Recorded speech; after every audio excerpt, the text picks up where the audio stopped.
साथ समाजवादी पार्टी से राज्यसभा सांसद प्रोफेसर रामगोपाल यादव जी हैं। किस तरीके से आज के इस बजट को देखते हैं सर आप? ये बहुत ही निराशाजनक बना है। उत्तर प्रदेश के लोगों के लिए तो दुखद भी है, क्योंकि हमारे राज्य का तो नाम तक नहीं लिया मैडम, नाम नहीं लिया पूरा 1.5 घंटे के भाषण में।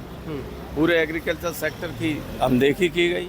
रूरल डेवलपमेंट के लिए कोई व्यवस्था नहीं, कोई रिजीम नई तरह की नहीं, कोई प्रोग्राम दिया गया। छात्रों के लिए, मजदूरों के लिए, बेरोजगारों के लिए कोई व्यवस्था नहीं जी, कोई कुछ नहीं है। इनकम टैक्स में जो होना चाहिए था वो नहीं किया। महंगाई इतनी ज़्यादा है, तो ज़रा सा कुछ कर दो तो ऊँट के मुँह में जीरा कुछ होने वाला है। उत्तर प्रदेश को लेके आपको निराशा हाथ लगी, आप कह रहे हैं? पूरी तरह से, यानी कुछ देना तो दूर, नाम नहीं लिया मैडम ने, नाम। ये उत्तर प्रदेश का अपमान है। लेकिन प्रधानमंत्री भी तो उत्तर प्रदेश से ही आते हैं। तो क्या आप तो गुजरात का सोचते हैं, उत्तर प्रदेश का सोचते हैं? आंध्रा को विशेष पैकेज मिला है सर, किस तरीके से इसको? वो तो टीडीपी डंडा डाले इसलिए। बिहार को लेके उन्होंने कहा कि हम विशेष राज्य की तरह बनाएंगे उसको। नहीं बनाएंगे, वो नीतीश जी इनको छोड़ के चले जाएंगे कुछ दिनों बाद। बहुत बहुत शुक्रिया सर, हमसे बातचीत करने के लिए। प्रोफेसर साहब थे हमारे साथ समाजवादी पार्टी से राज्यसभा सांसद प्रोफेसर रामगोपाल यादव जी हैं। किस तरीके से आज के इस बजट को देखते हैं सर आप? ये बहुत ही निराशाजनक बना है। उत्तर प्रदेश के लोगों के लिए तो दुखद भी है, क्योंकि हमारे राज्य का तो नाम तक नहीं लिया मैडम, नाम नहीं लिया पूरा 1.5 घंटे के भाषण में। पूरे एग्रीकल्चर सेक्टर की अनदेखी की गई। रूरल डेवलपमेंट के लिए कोई व्यवस्था नहीं, कोई रिजीम नई तरह की नहीं, कोई प्रोग्राम दिया गया।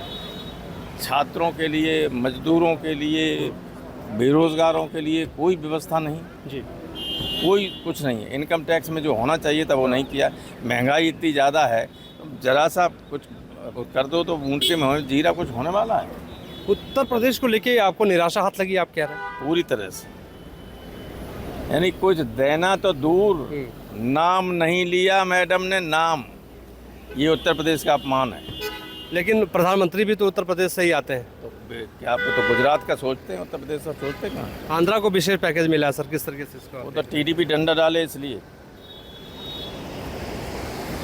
बिहार को लेके उन्होंने कहा कि हम विशेष राज्य की तरह बनाएंगे उसको। नहीं बनाएंगे, वो नीतीश जी इनको छोड़ के चले जाएंगे कुछ दिनों बाद। बहुत बहुत शुक्रिया सर, हमसे बातचीत करने के लिए। प्रोफेसर साहब थे हमारे साथ समाजवादी पार्टी से राज्यसभा सांसद प्रोफेसर रामगोपाल यादव जी हैं। किस तरीके से आज के इस बजट को देखते हैं सर आप? ये बहुत ही निराशाजनक बना है। उत्तर प्रदेश के लोगों के लिए तो दुखद भी है, क्योंकि हमारे राज्य का तो नाम तक नहीं लिया मैडम, नाम नहीं लिया पूरा 1.5 घंटे के भाषण में। पूरे एग्रीकल्चर सेक्टर की अनदेखी की गई। रूरल डेवलपमेंट के लिए कोई व्यवस्था नहीं, कोई रिजीम नई तरह की नहीं, कोई प्रोग्राम दिया गया। छात्रों के लिए, मजदूरों के लिए, बेरोजगारों के लिए कोई व्यवस्था नहीं, कोई कुछ नहीं है। इनकम टैक्स में जो होना चाहिए था वो नहीं किया। महंगाई इतनी ज़्यादा है, तो ज़रा सा कुछ कर दो तो ऊँट के मुँह में जीरा कुछ होने वाला है। उत्तर प्रदेश को लेके आपको निराशा हाथ लगी, आप कह रहे हैं? पूरी तरह से, यानी कुछ देना तो दूर, नाम नहीं लिया मैडम ने, नाम। ये उत्तर प्रदेश का अपमान है। लेकिन प्रधानमंत्री भी तो उत्तर प्रदेश से ही आते हैं। तो क्या आप तो गुजरात का सोचते हैं, उत्तर प्रदेश का सोचते हैं? आंध्रा को विशेष पैकेज मिला है सर, किस तरीके से इसको? वो तो टीडीपी डंडा डाले इसलिए। बिहार को लेके उन्होंने कहा कि हम विशेष राज्य की तरह बनाएंगे उसको। नहीं बनाएंगे, वो नीतीश जी इनको छोड़ के चले जाएंगे कुछ दिनों बाद। बहुत बहुत शुक्रिया सर, हमसे बातचीत करने के लिए। प्रोफेसर साहब थे हमारे साथ। मोहित राज दुबे, दूरदर्शन दिल्ली। न्यूज नेशन अब व्हाट्सएप पर खबरों के ताजा अपडेट के लिए न्यूज नेशन के इस QR कोड को स्कैन करें।